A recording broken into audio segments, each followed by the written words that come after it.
بسم الله الرحمن الرحيم الحمد لله حمد الشاكرين والصلاة والسلام على أشرف الأنبياء سيدنا محمد وعلى آله وصحبه أجمعين اللهم صل وسلم وبارك على سيدنا محمد طب القلوب ودوائها ونور الأبصار وضيائها وعافية الأبدان وشفائها وصلى الله وسلم وبارك على سيدنا محمد كلما ذكرك الذاكرون وغفل عن ذكرك الغافلون. Today inshallah we are covering the epistle. Risala. Epistle is like a short work that may cover a page or two if written down. The work of whom? Al-Imam Ibrahim al-Bajuri rahimahullah ta'ala, who passed away in the year 1276, around that period, Hijri, Islamic dates. So he wrote a summarized work on Tawhid, oneness of Allah subhanahu wa ta'ala. These are essential beliefs which every Muslim must know. He says, rahimahullah ta'ala, يجب على كل مكلف. It's essential upon every mukallaf. What is mukallaf? A mukallaf is a person who is legally obliged. He must know. Meaning in Sharia of Allah subhanahu wa ta'ala, he's responsible. He has a responsibility.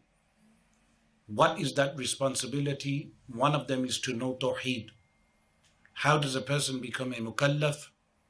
A mukallaf is a person who reaches the age of maturity.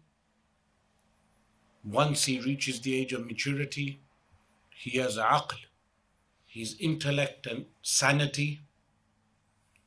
And then there are other conditions which are mentioned, which are essential upon the mukallaf, for a person to be deemed a mukallaf. And then there are those things which are fard on that mukallaf, like knowing salah, how to pray.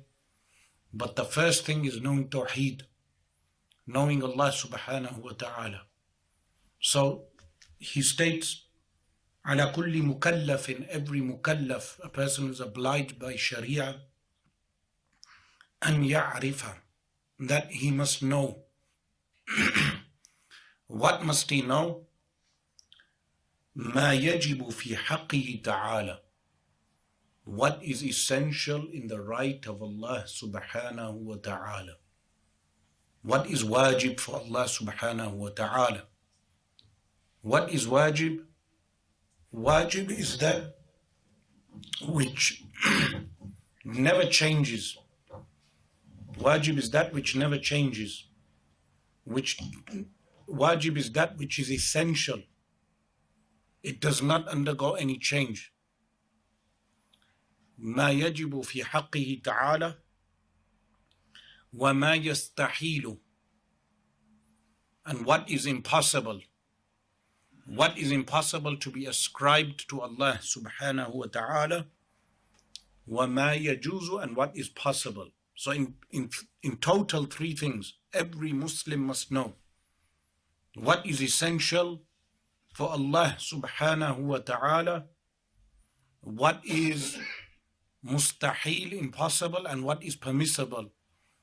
Because you can never do dhikrullah without knowledge of the madhkur.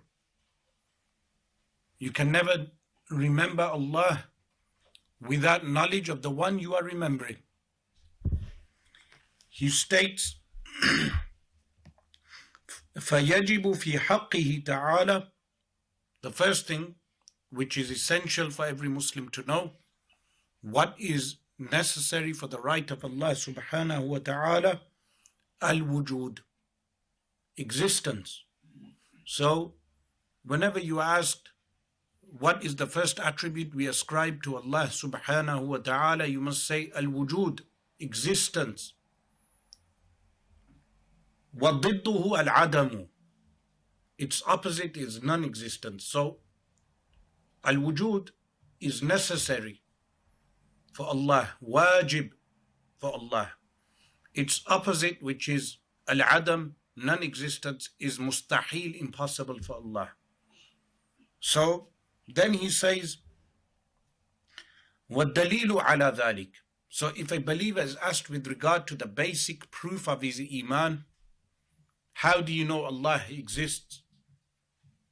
Because someone was telling me today that they asked a Muslim, after the person requested, please do dua that I pass away on iman. So the person asked, if you were asked to prove your faith, meaning establish your faith through dalil, proof and evidence, would you be able to do so? He said no. So how can he hope to die on iman when he does not even know the basis for his iman? So it's essential for every Muslim to know the basis of his iman. So the proof for the existence of Allah subhanahu wa ta'ala, wujudu hadhi al-makhluqat, the very existence of creation. If someone asks, how do you know a creator exists? You simply signify to him that the very existence of creation points out to the existence of a creator. Wujudu hadhi al-makhluqat. ويجب في حقه تعالى القدم.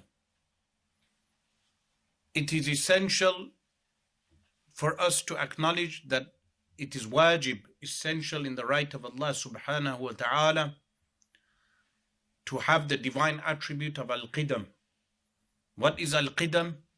Al-qidam is pre-existence, meaning Allah subhanahu wa ta'ala being beginningless, without beginning. وَمَعْنَاهُ, the meaning of this, أَنَّهُ تَعَالَى لَا أَوَّلَ لَهُ. The meaning of this, that Allah subhanahu wa ta'ala لَا أَوَّلَ لَهُ, you cannot say he has an inception point, a point at which he started. لَا أَوَّلَ لَهُ, there is no first for him. وَضِدُّهُ الْحُدُوثُ, the opposite to this is al-huduth, which is contingency, that coming into existence after non-existence. That's impossible. So the first attribute we have covered is al-wujud, that Allah subhanahu wa ta'ala exists. Its opposite is what? Al-adam, non-existence. The second attribute is what? Al-qidam, that Allah subhanahu wa ta'ala is beginningless, that he does not have a beginning. The opposite to this is al-huduth. What is al-huduth? To ascribe to Allah subhanahu wa ta'ala a beginning. This is impossible. So he states, وَالدَّلِيلُ عَلَى ذَلِكَ, what is the proof for the fact that Allah subhanahu wa ta'ala has no beginning? أَنَّهُ لَوْ كَانَ حَادِثًا, that if he were contingent, the word for huduth is contingent, meaning something coming into existence after non-existence. If he were hadith, meaning contingent, meaning coming into existence after non-existence, لَحْتَاجَ إِلَى مُحْدِثٍ وَمُحَالٌ, he would need an originator, someone who brought him into existence, and this is impossible. Now, why is this impossible? The reason for this being impossible is that it would lead to eternal regression forever. That if Allah had a creator, then that creator would need a creator, and then that creator would need a creator, and that creator would need a creator. This is eternal regress. For something that's contingent is impossible. For something that has a beginning, to have something having started it or bringing it about, or the inception of it, that would entail that thing has a beginning, and then that thing has a beginning, and this goes on forever. This is impossible. So you must write down what the first attribute is, al-wujud. Its opposite is what? Al-adam. So al-wujud is existence. The opposite is what? Al-Adam, non-existence, is impossible to be ascribed to Allah. The second, Al-Qidam, that Allah subhanahu wa ta'ala is beginningless. He has no beginning. And the opposite is what? Al-Huduth, that having a beginning and ascribing a beginning to Allah is impossible from the mustahil. Muhal, meaning totally impossible. The third, he states, وَيَجِبُ فِي حَقِّهِ تَعَالَى, it's essential in the right of Allah, the Most High, al-baqa'u. What is al-baqa'? That Allah subhanahu wa ta'ala is eternal in the sense that He is endless. He does not perish. وَمَعْنَاهُ أَنَّهُ تَعَالَى لَا آخِرَ لَهُ. The meaning of this is there is no end to Allah. Now some people, they ask a very basic question. They say, if paradise and hellfire are eternal, are they not like Allah? The answer is very simple. That hellfire and paradise have a point of inception when they came into existence. That would entail that they are hadith, they are contingent. Secondly, they are sustained by Allah. So when we say paradise is eternal, it's eternally sustained by Allah subhanahu wa ta'ala, but it has a beginning point. Everything has a beginning point, a point of inception. Everything in creation from the arsh and the kursi is contingent in the meaning that it had a point at which it began. The only one who has no beginning point is Allah subhanahu wa ta'ala. So he states, وَمَعْنَاهُ, its meaning is أَنَّهُ تَعَالَى لَا آخِرَ لَهُ, there is no end for Him. وَضِدُّهُ الْفَنَاء, its opposite is what? Al-fana, perishing. So you have al-baqa, that Allah subhanahu wa ta'ala is what? Endless and eternal. The opposite is what? Al-fana, perishing. وَالدَّلِيلُ عَلَى ذَلِكَ, the proof for that, أَنَّهُ لَوْ كَانَ فَانِيًا لَكَانَ حَادِثًا, that if we were to ascribe to Allah subhanahu wa ta'ala to be perishing, then that would mean He is hadith. Because anything that perishes, anything that finishes, it means it has a beginning point and then it comes to an end, and therefore it is contingent. وَهُوَ مُحَالٌ, and this is impossible. Because if He were perishing, that would entail He is not eternal, He is what? Hadith, contingent, and then that would lead to regression again. Continuous regression, a tasalsul, which is impossible. In the way I explained previously, that would mean He had a beginning, and the one who created Him had a beginning, and the one who created Him had a beginning to no end. And eternal regression of contingents is impossible. وَيَجِبُ فِي حَقِّهِ تَعَالَى. So far we've covered three attributes: al-wujud, al-qidam, al-baqa. And the opposite of al-wujud was al-adam, non-existence. The opposite of al-baqa was al-fana, perishing.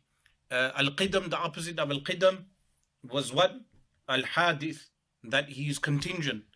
After this, the author states, وَيَجِبُ, it is essential في حقه تعالى, in the right of Allah Most High, al-mukhalafatu lil-hawadith, His opposition to the contingent, meaning He bears no resemblance to makhluk. Everything that is makhluk, Allah subhanahu wa ta'ala bears no resemblance to that. And this is why anyone within the makhluk who claims divinity or a resemblance to Allah subhanahu wa ta'ala, we know the falsehood nature, the false nature of his claim. How do we know the false nature of his claim? By the very fact that he bears resemblance to creation itself. Anything that bears resemblance to creation itself, to makhluk itself, cannot be the creator. So Allah subhanahu wa ta'ala bears no resemblance to creation. وَمَعْنَاهُ, the meaning of this would be أَنَّهُ تَعَالَى لَيْسَ مُمَاثِلًا. The meaning of this attribute is that Allah subhanahu wa ta'ala is not resembling the creation. فَلَيْسَ لَهُ يَدٌ. We do not ascribe to Allah a limb. A limb. Yadun here means a limb, not the attribute of Allah. A limb, which is a hand, which is a limb or an appendage. That is impossible. Similarly, wala aynun. An ayn, which is what? An organ. Allah subhanahu wa ta'ala is transcendent of that. Wala udhunun, neither ears. ولا غير ذلك من صفات الحوادث, and neither anything else which is the attributes of al-hawadith, of the contingent. Allah subhanahu wa ta'ala bears no resemblance to al-makhluqat, or al-makhluq, to the hawadith, the contingent things. وضدها, the opposite is what? Al-mumathalatu, resemblance. What is the proof for this? The basic proof. وَالدَّلِيلُ عَلَى ذَلِكَ أَنَّهُ لَوْ كَانَ مُمَاثِلًا لِلْحَوَادِثِ, that if Allah subhanahu wa ta'ala bore resemblance to the makhluk, to the creation, لَوْ كَانَ مُمَاثِلًا لِلْحَوَادِثِ لَكَانَ حَادِثًا, he himself would be contingent. مثلها وهو محال, he would be contingent like the creation, which is impossible. Because if you make a resemblance between Allah subhanahu wa ta'ala and the creation, the makhluk, that would mean that Allah subhanahu wa ta'ala is contingent like the makhluk itself. So we have which attributes? Al-wujud, al-qidam, al-baqa, al-mukhalafatu lil-hawadith.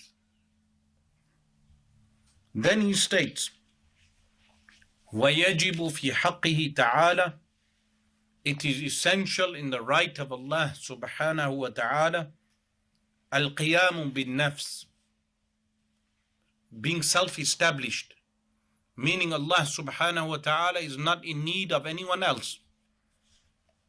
وَمَعْنَاهُ, the meaning of this attribute, أنه تعالى لا يفتقر إلى محل, Allah is not in need of a place, so you cannot ascribe place to Allah.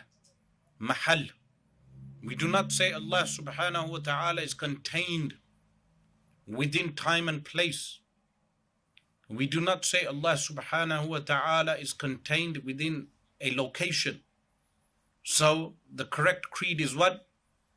That Allah subhanahu wa ta'ala exists without time and place, because He is the creator of time and place, and He exists now as He has always been prior to the existence of time and place. You cannot say Allah subhanahu wa ta'ala created time and place and then indwelled within time and place. This is why the question, is Allah in the universe or out of the universe? This question is false. Why? Because in or out of the universe does not apply to Allah subhanahu wa ta'ala. Because in or out is the very nature of creation, being limited with parameters, with boundaries, to say in or out. The correct answer is what? Allah is as He has always been, and He remains as He is, as He was prior to the creation of the heavens and the earth. So to ask, is He in the heavens or out the heavens, this question does not apply to Allah subhanahu wa ta'ala. Similarly, ascribing direction to Allah, physical direction to Allah subhanahu wa ta'ala, is a false belief. You cannot say Allah subhanahu wa ta'ala is in this location or that location. Anything which entails that Allah subhanahu wa ta'ala is in an upward physical direction, the reason why the upward direction is mentioned in some of the Quran and some of the ahadith is because of the tajalli which is what? Manifestation of Allah subhanahu wa ta'ala in those places, as well as the divine commands of Allah subhanahu wa ta'ala descending from those areas, from the heavens, for instance. But when we read Ar-Rahmanu ala al-Arshi istawa, the merciful rose on the throne, it does not entail a physicality for Allah subhanahu wa ta'ala. It's in reference to a divine action of Allah subhanahu wa ta'ala. So we do not ascribe place to Allah subhanahu wa ta'ala. وَلَا إِلَى مُخَصِّصٍ, and neither does something make him specific. Like for someone to say he is in a location, mahal, or specify something, specifies him within boundaries or a place, spatial location, within time and place. Any of these things are not ascribed to Allah subhanahu wa ta'ala. وَضِدُّهُ, its opposite is what? Meaning the opposite to the attribute. Al-ihtiyaju ila al-mahalli wal-mukhassis, needing a place or needing something to specify him in a location or boundaries. وَالدَّلِيلُ عَلَى ذَلِكَ, the proof for that, أَنَّهُ لَوْ احْتَاجَ إِلَى مَحَلٍ, that if Allah subhanahu wa ta'ala needed a place, لَكَانَ صِفَةً, then Allah subhanahu wa ta'ala would be an attribute. وَكَوْنُهُ صِفَةً مُحَالٌ, Allah being an attribute of something is impossible. وَلَوْ احْتَاجَ إِلَى مُخَصِّصٍ, if Allah was in need of a specifier, something to specify him, لَكَانَ حَادِثًا, he would be what? A hadith, meaning a contingent. وَكَوْنُهُ حَادِثًا مُحَالٌ, him being a contingent thing is impossible. Here, some people ascribe Allah subhanahu wa ta'ala being in every time and place. So they say Allah is everywhere. This is a false belief. You cannot say Allah subhanahu wa ta'ala with that is everywhere, because Allah subhanahu wa ta'ala is free from time and place. This is a common mistake. A limb, or it does not entail appendages, or it does not entail tashbih or tamthil with makhluk, similarity to creation. We just understand it to be an attribute of Allah, a qualitative attribute of Allah. And the attributes of Allah subhanahu wa ta'ala do not entail any likeness to makhluk. Simple. What we negate is what? Limbs. What we negate is what? Resemblance to the creation.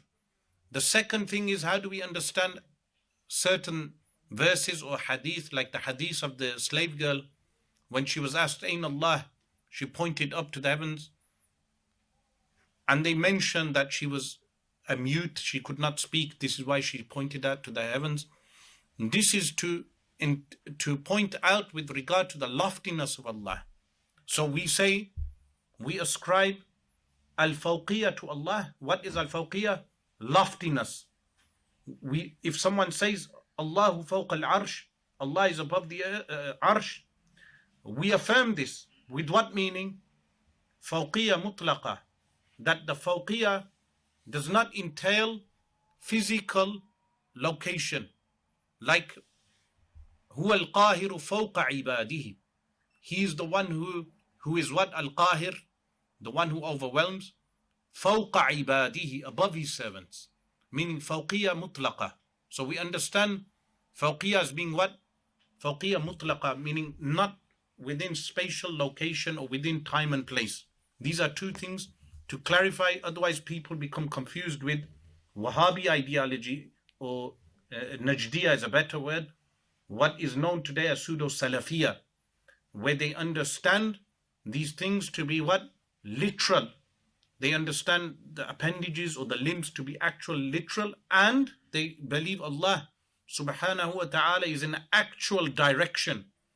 This is one of the major differences between Ahlul Sunnah wal Jama'ah and the pseudo-Salafis, the claimants of following as-Salafus Salihun. In reality, they follow Abu al-Abbas Ahmad bin Taymiyyah and his Fatwa al-Hamawiyyah al-Kubra, which he wrote, which gives a direction to Allah subhanahu wa ta'ala. This is the first major difference between Ahlul Sunnah wal Jama'ah and the pseudo-Salafis. So we do not understand if we read the Quran or the Hadith, like we read Wajhullah, which translates as the face of Allah, we do not understand that to be a face like the face of makhluk. We understand it to be an attribute, a qualitative attribute. Qualitative attribute means it is an attribute like as-sam'u wal-basar, divine hearing and divine sight. It doesn't mean a physical organ. It doesn't mean any resemblance to the makhluk in any way whatsoever. So after this, the author rahimallahu ta'ala states, وَيَجِبُ فِي حَقِّهِ تَعَالَى الْوَحْدَانِيَةُ فِي الذَّاتِ. It's essential in the right of Allah subhanahu wa ta'ala, الْوَحْدَانِيَةُ فِي الذَّاتِ, oneness in essence, the aseity of Allah, oneness in essence, وَفِي الصِّفَاتِ, and in His divine attributes, وَفِي الْأَفْعَالِ, and in His divine actions. So, what do we mean by this? He says, وَمَعْنَى الْوَحْدَانِيَةِ فِي الذَّاتِ, the meaning of oneness in His essence, أَنَّهَا لَيْسَتْ مُرَكَّبَةً مِنْ أَجْزَاءٍ مُتَعَدِّدَةٍ, that the essence of Allah subhanahu wa ta'ala is not compounded. It's not made up of components, like a human being is made up of components, parts. A machine is made up of components. The universe is made up of components. The makhluk is made up of components. Allah subhanahu wa ta'ala is free from being ascribed with components. So Allah subhanahu wa ta'ala is one in essence, in a that. So you must memorize these terms. A that is the that of Allah, is the being of Allah, or the essence of Allah subhanahu wa ta'ala. That Allah subhanahu wa ta'ala is one in His that, al-wahdaniyya fi that. وَمَعْنَى الْوَحْدَانِيَّةِ فِي الصِّفَاتِ, the meaning of oneness in attributes, أَنَّهُ تَعَالَى لَيْسَ لَهُ صِفَتَانِ فَأَكْثَرُ مِنْ جِنْسٍ وَاحِدٍ كَقُدْرَتَيْنِ وَهَكَذا. What the meaning of oneness in attributes of sifat is that every individual attribute is one. So you cannot say, for instance, Allah subhanahu wa ta'ala, He has the attribute of qudra, divine power. You cannot say He has two qudras. So the meaning of oneness in attributes is that each individual attribute is one. So al-qudra is one, al-ilm is one, al-irada is one. Each attribute is one. You cannot say each attribute is numerous. This would be a shirk fi sifat, in ascribing numerous attributes to Allah subhanahu wa ta'ala of one nature. وَلَيْسَ, and another meaning of this, وَلَيْسَ لِغَيْرِهِ صِفَةٌ تُشَابِهُ صِفَتَهُ تَعَالَى. No one in makhluk has an attribute that resembles the attributes of Allah subhanahu wa ta'ala. You cannot ascribe the attributes of Allah subhanahu wa ta'ala to anyone in al-makhluk, to anyone in creation. So al-qudra al-mutlaqa, divine power, ultimate divine power, is only with Allah subhanahu wa ta'ala. وَمَعْنَى الْوَحْدَانِيَةِ فِي الْأَفْعَالِ, the meaning of Allah subhanahu wa ta'ala having oneness in al-af'al, in divine actions, أَنَّهُ لَيْسَ لِغَيْرِهِ فَعْلٌ مِنَ الْأَفْعَالِ, that other people do not have the actions of Allah subhanahu wa ta'ala. You cannot ascribe, for instance, khalq, creation, to the makhluk. Who creates? Only Allah subhanahu wa ta'ala. What is the opposite to this attribute? وَضِدُّهُ التَّعَدُّدُ, numerosity, being numerous. وَالدَّلِيلُ عَلَى ذَلِكَ, the proof for that is أَنَّهُ لَوْ كَانَ مُتَعَدِّدًا, that if Allah subhanahu wa ta'ala was numerous, meaning there were numerous gods, لَمْ يُوجَدْ شَيْءٌ مِنْ هَذِهِ الْمَخْلُوقَاتِ, nothing from the creation would exist. Why? Because each God would want to carry out his own will. If they do not have their own will, then they are not a separate God. Meaning the very meaning of being separate to an entity is having your own will. Here, one of the major differences between Ahlul Sunnah and the pseudo-Salafi movement, or what is known as Al-Wahhabiyah, and as I said, the term Al-Najdiyah is better, that they believe, and this is based on the teachings of Abu al-Abbas Ahmad bin Taymiyyah, they believe that the mushrikeen, the polytheists of Makkah al-Mukarramah, had Tawhid al-Rububiyyah. This is what they believe. Why do they believe this? Because Abu al-Abbas Ahmad bin Taymiyyah divided Tawhid into types. One of them was Tawhid al-Rububiyyah, which means Allah subhanahu wa ta'ala is the one who alone creates.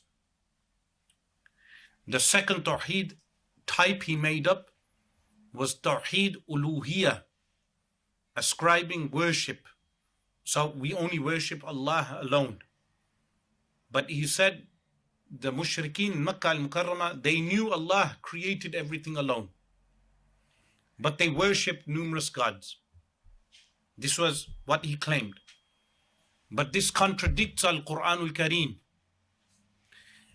If you read numerous verses of Al-Quran al-Kareem, you will find that the mushrikeen, they did not acknowledge that Allah subhanahu wa ta'ala alone created everything.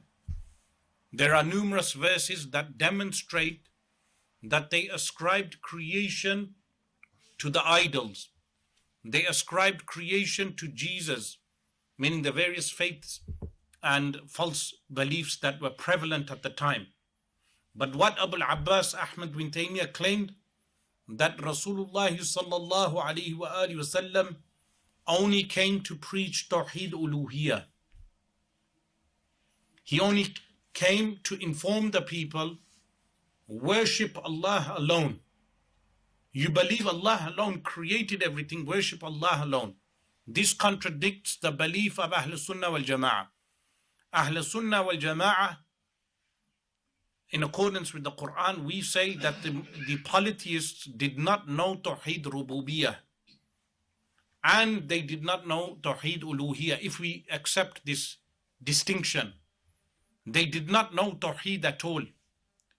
Then what happened is Muhammad bin Abdul Wahhab in the 1700s, he adopted this teaching of Abu al-Abbas Ahmad bin Taymiyyah, and he claimed that the Muslims, including the Khalifa at the time, meaning the Uthmani Caliphate, he claimed that they were engrossed in shirk, worse than the polytheists, because he said the polytheists recognized Tawheed Rububiyyah.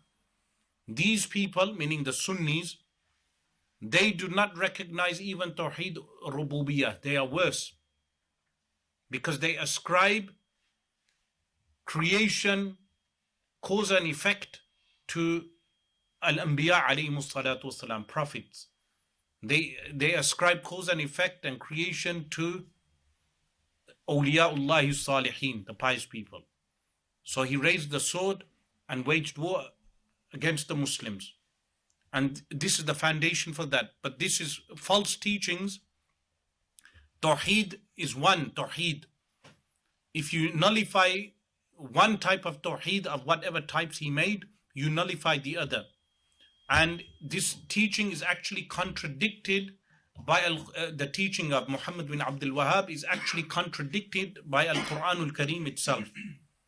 So this is essential to know, because when people, they come across propaganda or the indoctrination of the Najdiyah movement, when they read the works of Muhammad bin Abdul Wahhab, like Kitab al-Tawheed and other works, they make this distinction. So far we have covered Al-Wujud, Al-Qidam, Al-Baqa, Al-Mukhalafatu lil-Hawadith, Al-Qiyamu bin-Nafs, Al-Wahdaniyah. And we also covered the opposites. So the opposite to each attribute is impossible to be ascribed to Allah subhanahu wa ta'ala. وَيَجِبُ فِي حَقِّهِ تَعَالَى الْقُدْرَةُ. It's essential to ascribe to Allah subhanahu wa ta'ala al-Qudrah. What is al-Qudrah? Divine power. وَهِيَ صِفَةٌ قَدِيمَةٌ. It is an eternal attribute. قَائِمَةٌ بِذَاتِهِ تَعَالَى. Established with the essence of Allah subhanahu wa ta'ala. So, يُوجِدُ بِهَا, Allah subhanahu wa ta'ala brings into existence with it. وَيُعْدِمُ, and He takes out of existence. وَضِدُّهَا الْعَجْزُ. The opposite to this attribute is what? Is al-ajz, inability. So we ascribe al-qudra to Allah. What is the proof? Meaning, we have the textual proof. What is textual proof? Textual proof is what is from Quran and Sunnah. Textual proof. But we have rational proof from the mind also. وَالدَّلِيلُ عَلَى ذَلِكَ. The proof for that is أَنَّهُ لَوْ كَانَ عَاجِزًا. That if we ascribe inability to Allah, لم يوجد شيء من هذه المخلوقات. Nothing would be in existence from this creation. لم يوجد شيء من هذه المخلوقات. So the very existence of the creation entails that Allah subhanahu wa ta'ala is ascribed with what? Al-Qudra. A point here to be made is that Al-Qudra, the divine power of Allah subhanahu wa ta'ala, is only associated with mumkin, those things which are possible. So if someone asks you a question, can God make another God alongside?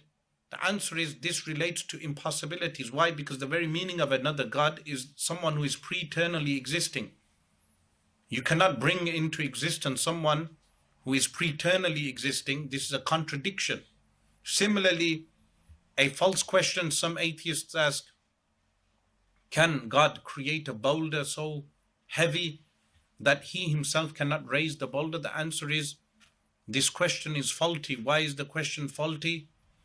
Because in effect, the questioner is asking, can God Himself make Himself incapable? The answer is, the divine power does not relate to impossibilities. So when the Quran states, إِنَّ اللَّهَ عَلَى كُلِّ شَيْءٍ قَدِيرٌ, indeed Allah is upon everything able or all-powerful, qadir. The meaning of this is that Allah subhanahu wa ta'ala is powerful over everything possible. Even if you check Tafsir Jalalain, you'll find he mentions ala kulli shay'in, in brackets he mentions mumkin, everything that's possible. And this is where the dispute arose in India in the 1800s due to a man named Ismail al-Dahlawi and then his follower Rashid Gangohi, where they claimed that Allah, if He wanted, he has power over lying, but He chooses not to do so. This is what he mentions in his fatwa, and it led to the writing of Taqdees al-Wakil عن توهين الرشيد والخليل by Al-Allama Ghulam Dastagir Al-Qusuri rahimahullah. And that is what led to the initial disputes as what is known as the Deobandi sect or the madrasa of Deoband and Ahl Sunnah wal Jama'ah. In opposition to whom? To Ahl Sunnah wal Jama'ah in the subcontinent. This debate arose in the subcontinent. Some of the ulama in the Middle East, what is known as the Middle East, became aware of it in that time. In today's day and age, many of them are unaware of the actual disputes. But this was one of the initial disputes. And it led to other disputes also. But the correct belief is what? The main thing is that we know the correct belief. The correct belief is that the qudra of Allah subhanahu wa ta'ala does not relate to impossibilities. So kidb or kadhib, lying, is an impossibility. We do not say Allah has the ability to lie and then chooses not to lie, because then we will ask, How do you know he's truthful? They will say the Quran. This leads to circular reasoning. How do you know the Quran is truthful? Because he has told us. How do you know he's telling the truth? Because the Quran has told us. It leads to circular reasoning. The correct answer is what? That the qudra of Allah subhanahu wa ta'ala does not relate to al-kadhib. Then the author states, وَيَجِبُ فِي حَقِّهِ تَعَالَى الْإِرَادَةُ. It's essential to affirm in the right of Allah, the Most High, al-irada, will. What is will? وَهِيَ صِفَةٌ قَدِيمَةٌ. An eternal attribute, قَائِمَةٌ بِذَاتِهِ تَعَالَى. That is established with the essence of Allah subhanahu wa ta'ala. يُخَصِّصُ بِهَا الْمُمْكِنَ بِالْوُجُودِ. He specifies with it and brings into existence with it the possible things. Or bil-wujud, bringing them into existence, or bil-adam, or non-existence. So the al-irada, the will of Allah, only relates to that which is possible. The will of Allah only relates to that which is possible. Or bil-ghina, or making someone rich. Or bil-faqri, or making them poor. Or bil-ilmi, or with knowledge. Or bil-jahli, or with ignorance. إلى غير ذلك. وَضِدُّهَا الْكَرَاهَةُ. The opposite to this is disdain or dislike. Meaning Allah disliking for something to happen and it happens. This is impossible. Everything happens with the divine will of Allah subhanahu wa ta'ala. وَالدَّلِيلُ عَلَى ذَلِكَ. The proof for that, أَنَّهُ لَوْ كَانَ كَارِهًا. That if Allah subhanahu wa ta'ala disliked for something to happen, لَكَانَ عَاجِزًا. He would be unable to do, meaning he would be described with inability, عاجز. وَكَوْنُهُ عَاجِزًا مُحَالٌ. Allah subhanahu wa ta'ala being described as what? عاجز. عاجز is impossible. So inability is to ascribe inability to Allah subhanahu wa ta'ala is muhal, impossible. Then the author states, وَيَجِبُ فِي حَقِّهِ تَعَالَى الْعِلْمُ. It's essential to ascribe to Allah subhanahu wa ta'ala al-ilm, knowledge, divine knowledge. وَهِيَ صِفَةٌ قَدِيمَةٌ. It is an eternal attribute, قَائِمَةٌ بِذَاتِهِ تَعَالَى, which is established with his divine essence. يَعْلَمُ بِهَا الْأَشْيَاء. By which he knows things. Meaning, al-ilm is what we refer to as sifa kashifa. It uncovers the unknown. It uncovers the unknown. So he states, وَضِدُّهَا الْجَهْلُ. The opposite to this is ignorance. وَالدَّلِيلُ عَلَى ذَلِكَ. The proof for that is أَنَّهُ لَوْ كَانَ جَاهِلًا. That if Allah subhanahu wa ta'ala were described as jahil, لَمْ يَكُنْ مُرِيدًا. Then he would not be what? Willing. وَهُوَ مُحَالٌ. What this means is that if you say Allah subhanahu wa ta'ala has no knowledge, then this means everything that is created has come into existence without the knowledge of Allah subhanahu wa ta'ala. This is what? Impossible. Meaning he would have no will in such a case. So, after this, the author states, وَيَجِبُ. So far we have covered, if we recap the attributes, which you must memorize. Al-wujud, al-qidam, al-baqa, al-mukhalafatu lil-hawadith, al-qiyamu bin-nafs, al-wahdaniyah. What else? Al-qudra, al-ilm. And now we reach the attribute of al-hayatu. وَيَجِبُ فِي حَقِّهِ تَعَالَى. It's essential in the right of Allah subhanahu wa ta'ala, al-hayatu, divine life. وَهِيَ صِفَةٌ قَدِيمَةٌ قَائِمَةٌ بِذَاتِهِ تَعَالَى. It is an attribute that is eternal and established with the essence of Allah the Most High. تُصَحِّحُ لَهُ, it validates for him, أَنْ يَتَّصِفَ بِالْعِلْمِ وَغَيْرِهِ, that he can be described with knowledge and other attributes. مِنَ الصِّفَاتِ وَضِدُّهَا الْمَوْتُ, the opposite to this is death. So by this we know crucifixion is impossible, because and the falsehood of Christianity, because in Christianity they ascribe death to God. So death would entail that God loses his attributes, the divine attributes. قَائِمَتَانِ بِذَاتِهِ تَعَالَى, established with the essence of Allah the Most High. يَنْكَشِفُ بِهِمَا الْمَوْجُودُ, what becomes uncovered with them is the existent. Whatever exists in creation becomes uncovered. When we say Allah subhanahu wa ta'ala is all seeing and all hearing, it means all seeing and all hearing of color also. For instance, he hears colors. Human beings, they won't hear colors. So the attribute of hearing and seeing is linked to everything in existence, not just to sound waves. So human beings, their hearing is limited. وَضِدُّهُمَا, the opposite to السَّمْعُ وَالْبَصَرِ, divine hearing and divine sight.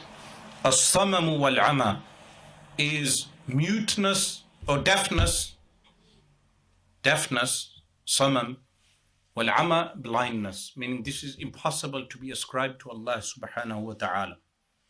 وَالدَّلِيلُ عَلَى ذَلِكَ قَوْلُهُ تَعَالَى, the proof for that is the saying of Allah the Most High, وَهُوَ السَّمِيعُ الْبَصِيرُ, yet he is all hearing and all seeing. وَيَجِبُ فِي حَقِّهِ تَعَالَى الْكَلَامُ, it's essential to ascribe to Allah subhanahu wa ta'ala divine speech. Now what is the divine speech? An attribute of Allah subhanahu wa ta'ala that is al-qa'ima bidhati, established with his essence. وَهُوَ صِفَةٌ قَدِيمَةٌ, it is an eternal attribute. قَائِمَةٌ بِذَاتِهِ, that is established with his essence ta'ala. لَيْسَتْ بِحَرْفٍ وَلَا صَوْتٍ. So this is the position of Ahlul Sunnah wal Jama'ah, that the Kalamullah, which is the divine attribute, is not ascribed with letter and voice. What do we mean by this? The actual attribute which is qa'ima bidhat. So when Musa alayhi salam spoke to Allah subhanahu wa ta'ala, what happened? Allah subhanahu wa ta'ala removed the veils from his ears, that he was able to hear the divine speech, which is the attribute. But this also means that the attribute is also heard, not only with the ears, it's heard with everything. Because the divine attribute is different to human speech. Human speech is composition of voice, a voice box, and a tongue and teeth. The divine attribute is an attribute with Allah subhanahu wa ta'ala. So this would mean on the Day of Judgment, when all the servants are standing, everyone will individually talk to Allah. How will they all be able to individually talk? Allah subhanahu wa ta'ala will unveil for them according to their capacity and according to what is revealed to them. Unveil to them what? The divine attribute of Al-Kalam. وَضِدُّهَا الْبَكْمُ, the opposite is what? Muteness, being unable to speak. وَهُوَ الْخَرَسُ, meaning muteness, dumbness. وَالدَّلِيلُ عَلَى ذَلِكَ قَوْلُهُ تَعَالَى, the proof for the divine speech is the saying of Allah the Most High, وَكَلَّمَ اللَّهُ مُوسَى تَكْلِيمًا, and Allah the Most High spoke to whom? To Musa alayhi salam, taklima, with divine speech. So we affirm kalamullah for Allah subhanahu wa ta'ala. So these last 7 attributes, which are known as sifatul ma'ani. Sifatul ma'ani is qualitative attributes. What were they? Al-ilmu, al-qudratu, al-hayatu, al-iradatu, al-sam'u wal-basar, and al-kalam. These are 7 attributes. They are known as sifatul ma'ani, qualitative attributes. What do we mean by qualitative attributes? Qualities, sifat of Allah subhanahu wa ta'ala. Do the Ahlul Sunnah wal Jama'ah, which is the Ash'aris and the Maturidis and the Ahlul Athar, do they limit the attributes to 7? The answer is no. Because this is what the pseudo-Salafis do, is they spread false information. They say that the Ahlul Sunnah wal Jama'ah limit the attributes to 7. This is false. We ascribe all the other attributes also, but we say it's essential for every Muslim to know these 7 and the additional 7, and if you add all of them, making 20 in total, it's essential for every Muslim to know them in detail, or sufficient detail to be able to give a basic answer on those attributes. But do we negate Yadullah, Wajhullah, all these things that have been mentioned in the Quran and Sunnah? The answer is no. We affirm them also as qualitative attributes. What we do not do is take them on the apparent in the meaning of being a limb. Being a limb, we negate that. But we do not negate them as attributes of Allah subhanahu wa ta'ala. So then the author lists 7 other attributes which are known as as-sifatul ma'nawiyah. What are these as-sifatul ma'nawiyah? He states, وَيَجِبُ فِي حَقِّهِ تَعَالَى, it's essential in the right of Allah the Most High, كَوْنُهُ قَادِرًا, Him being all-powerful. وَضِدُّهُ كَوْنُهُ عَاجِزًا, the opposite of it is Him being what? Unable. وَالدَّلِيلُ عَلَى ذَلِكَ دَلِيلُ الْقُدْرَةِ, the proof for that is the proof of al-Qudra. So Allah being al-Qadir. So firstly we ascribed al-Qudra to Allah. Now we say Allah is al-Qadir, the all-powerful. Similarly, وَيَجِبُ فِي حَقِّهِ تَعَالَى كَوْنُهُ مُرِيدًا, Allah subhanahu wa ta'ala, it's essential in His right to being what? All-willing. وَضِدُّهُ كَوْنُهُ كَارِهًا, the opposite is what? Him being disliking, meaning to bring something into existence and it comes into existence. This is impossible. Everything only comes into existence with the divine will of Allah subhanahu wa ta'ala. وَالدَّلِيلُ عَلَى ذَلِكَ الْإِرَادَةُ, دَلِيلُ الْإِرَادَةِ, the proof for that is the same proof of the divine will. So the proof is the same. وَيَجِبُ فِي حَقِّهِ تَعَالَى كَوْنُهُ عَالِمًا, it's essential in the right of Allah the Most High, Him being what? عَالِمًا, being all-knowing. وَضِدُّهُ كَوْنُهُ جَاهِلًا, the opposite of this is Him being jahil. وَالدَّلِيلُ عَلَى ذَلِكَ دَلِيلُ الْعِلْمِ, the proof for that is the same proof of al-ilm. وَيَجِبُ فِي حَقِّهِ تَعَالَى كَوْنُهُ حَيًّا, it's essential in His right that He is all living. وَضِدُّهُ كَوْنُهُ مَيِّتًا, the opposite to this is Him being dead. وَالدَّلِيلُ عَلَى ذَلِكَ دَلِيلُ الْحَيَاةِ, the proof for that is the proof of life. وَيَجِبُ فِي حَقِّهِ تَعَالَى, it is also essential in the right of Allah the Most High, كَوْنُهُ سَمِيعًا بَصِيرًا, Him being all hearing and all seeing. وَضِدُّهُمَا, the opposite to them, كَوْنُهُ أَصَمَّ, Him being what? Deaf. وَكَوْنُهُ أَعْمَى, Him being what? Blind. وَالدَّلِيلُ عَلَى ذَلِكَ دَلِيلُ السَّمْعِ وَدَلِيلُ الْبَصَرِ, the proof for that is the proof of hearing and seeing that we've already covered. وَيَجِبُ فِي حَقِّهِ تَعَالَى كَوْنُهُ مُتَكَلِّمًا, it's essential in the right of Allah subhanahu wa ta'ala being what? Mutakallim, speaking. وَضِدُّهُ كَوْنُهُ أَبْكَمًا, the opposite to that is Him being what? A mute. وَالدَّلِيلُ عَلَى ذَلِكَ, what is the proof for that? دَلِيلُ الْكَلَامِ is the same proof that we covered in Kalam, which was وَكَلَّمَ اللَّهُ مُوسَى تَكْلِيمًا, the Quran states that Allah spoke to Musa alayhi salam. In total, these are how many attributes? 20 attributes. So we have covered 20 essential wajib attributes of Allah subhanahu wa ta'ala. We have also covered the opposites.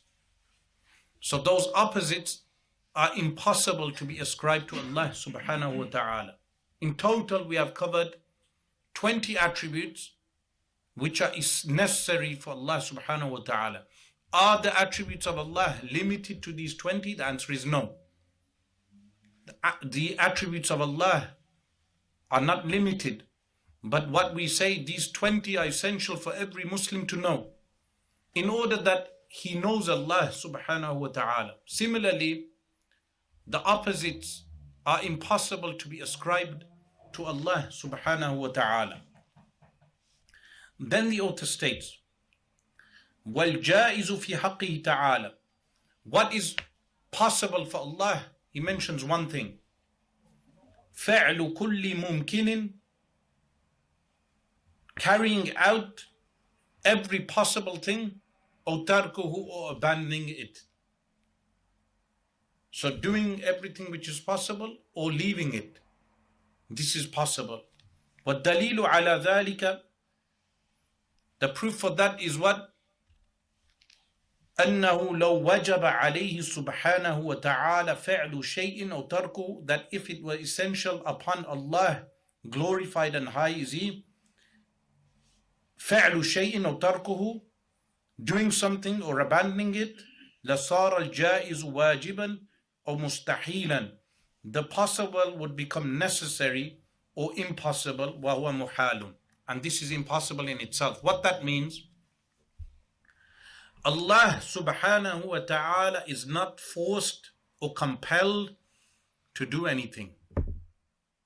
There are some public speakers, ignorant public speakers, who sit on the minbar within Ahl Sunnah wal Jama'ah masajid, who say things sometimes that contradict the beliefs of Ahl Sunnah wal Jama'ah. Things like believing that the nur of the Prophet sallallahu alaihi wasallam is created from the essence of Allah subhanahu wa ta'ala. This is wrong. This is a false belief. Ahl Sunnah wal Jama'ah do not believe that the nur of the Prophet sallallahu alaihi wasallam was created from the dhat of Allah. Waliyadhu billah, this is shirk. But you will get sometimes ignorant speakers sometimes saying some of these things. Similarly, you will get some people saying Allah was compelled to create the universe for the Prophet sallallahu alaihi wasallam. You cannot say this. You cannot say Allah subhanahu wa ta'ala, it is wajib upon him to have created the Prophet sallallahu alaihi wasallam. So what happens when these ignorant people say these type of statements? That gets ascribed to Ahl Sunnah wal Jama'ah, and it tarnishes the Ahl Sunnah wal Jama'ah, that people cannot distinguish between our correct beliefs and our false beliefs. So then they label everyone as being from that set of beliefs. It's essential for everyone to know that ascribing these things is falsehood. So similarly, some of them, when they mention Qissatul Isra wal Mi'raj, the ascension, they will say the Prophet sallallahu alaihi wasallam was in close proximity to Allah. One of them, during the speech, he said, he demonstrated physically, saying the Qaba Qawsain, the two bow lengths, he understood that to mean closeness to Allah in physical proximity. This is false beliefs. So the meaning of Nurun min Nurillah, a light from the lights of Allah, like in Durud Taj, for instance, the meaning of that is what? A light created by Allah. This is min ibtida'iyah. Min ibtida'iyah. What is min ibtida'iyah? The beginning of something or the inception of something was by Allah.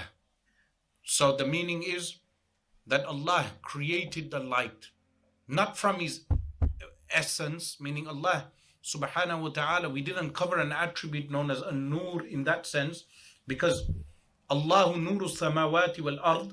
The meaning of that is what?